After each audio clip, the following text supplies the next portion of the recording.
பிரதமர் நரேந்திர மோடி உக்ரைன் அதிபரை இன்று சந்தித்து பேசுகிறார். இந்த சந்திப்பு போரை முடிவுக்கு கொண்டு வரும் என ஐநா நம்பிக்கை. கட்சி தொடங்குவதோ கொடியை அறிமுகப்படுத்துவதோ பெரிய விஷயம் அல்ல. நதிநீர் பங்கீடு, வக்ஃபு வாரிய சட்டம் உள்ளிட்ட பிரச்சனைகளில் விஜயின் நிலைப்பாடு என்ன என்பதுதான் அனைவரின் எதிர்பார்ப்பு என காங்கிரஸ் எம்பி கார்த்தி சிதம்பரம் கருத்து. பாதுகாப்புத்துறை அமைச்சர் ராஜ்நாத் சிங் இன்று அமெரிக்கா செல்கிறார்.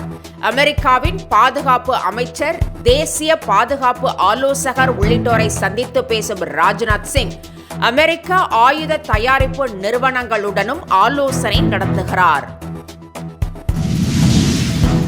அதானி நிறுவனம் தனது அம்புஜா சிமெண்ட் நிறுவனத்தின் 2.84% பங்குகளை விற்பனை செய்ய முடிவு. இதன் மூலம் 4200 கோடி ரூபாய் நிதி திரட்ட நடவடிக்கை. அல்டிமேட் டேபிள் டென்னிஸ் போட்டித் தொடரை சென்னை ஜவஹர்லால் நேரு ஸ்டேடியத்தில் தொடங்கி வைத்த அமைச்சர் உதயநிதி ஸ்டாலின் கோப்பையை அறிமுகம் செய்து வைத்தார். செப்டம்பர் 7ஆம் தேதி வரை நடைபெறும் இப்போட்டியில் சென்னை உட்பட பல்வேறு மாநிலங்களைச் சேர்ந்த 8 அணிகள் பங்கேற்பு. வாட்ஸ்அப்பில் வாய்ஸ் நோட் டிரான்ஸ்கிரிப்ஷன் என்ற புதிய தொழில்நுட்பம் விரைவில் அறிமுகம்.